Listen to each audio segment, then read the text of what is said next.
ఆనాడు 2003 ఆ ప్రాంతంలో ఐఎంజీ భరత అనే కంపెనీకి ఆనాటి అప్పటి ప్రభుత్వం ఏదైతే భూమి కేటాయించిందో, ఎందుకు కేటాయించింది? ఆ ప్రాంతంలో స్పోర్టింగ్ ఇన్ఫ్రాస్ట్రక్చర్ క్రియేట్ చేస్తారని చెప్పి ఒరిజినల్గా ల్యాండ్ కేటాయించారు.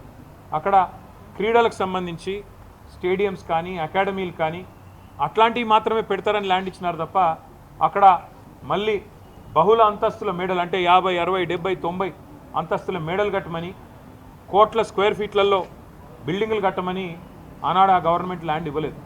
ఆ గవర్నమెంట్ ల్యాండ్ ఇచ్చింది అక్కడ క్రీడలకు సంబంధించిన అక్కడ వాతావరణ నిర్మాణం కోసం, ఒక ఇన్ఫ్రాస్ట్రక్చర్ నిర్మాణం కోసం కేటాయించారు. ఆ తర్వాత సరే ఆ కేసు, ఎందుకంటే ఆ కంపెనీయే ఫేక్ అని, డమ్మీ అనేది స్కామ్ అని, తర్వాత కాంగ్రెస్ గవర్నమెంటు 2004లో కోర్టుకు పోయింది. ఆ ప్రైవేట్ వాళ్ళు కూడా కోర్టుకు పోయినారు.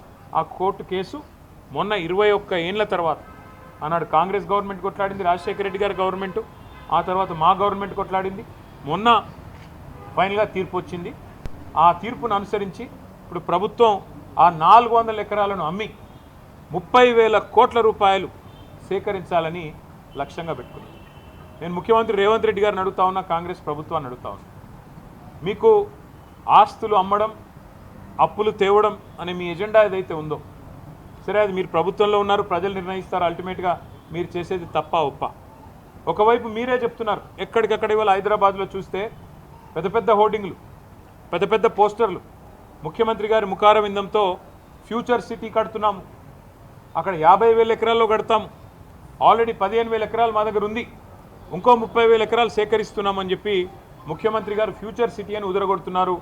ఎయిర్పోర్ట్కి కిందికి ఆనాడు ఫార్మా సిటీ కోసం మేము సేకరించిన భూముల్లో ఈరోజు పేరు మార్చి ఫ్యూచర్ సిటీ అంటున్నారు. ముఖ్యమంత్రి గారిని కాంగ్రెస్ ప్రభుత్వాన్ని అడుగుతున్నాను, మరి ఫ్యూచర్ సిటీలో ఆల్రెడీ మీ దగ్గర 14,000 ఎకరాలు ఉన్నప్పుడు, ఇంకొక 30,000 ఎకరాలు మీరు సేకరించబోతున్నప్పుడు, మొత్తం 45,000 ఎకరాలు మీరు అక్కడ అమ్ముకోబోతున్నప్పుడు, ఇక్కడ 400 ఎకరాల మీద ఎందుకు పడ్డారు మీరు?